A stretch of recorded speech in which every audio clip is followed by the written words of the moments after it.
त्रिपुरा के एक छोटे से गांव में आनंद देव बर्मा नाम का एक युवा रहता था।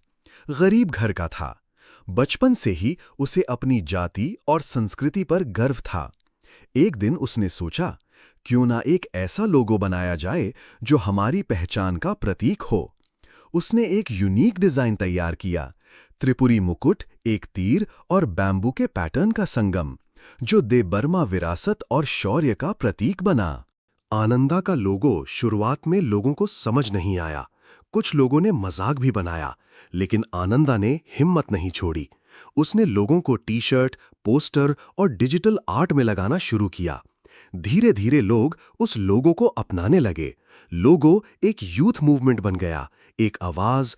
ये सिर्फ एक डिजाइन नहीं, ये मेरी जाति, मेरी कहानी और मेरी पहचान है। आनंदा देव बर्मा। सफलता मिल गए हैं।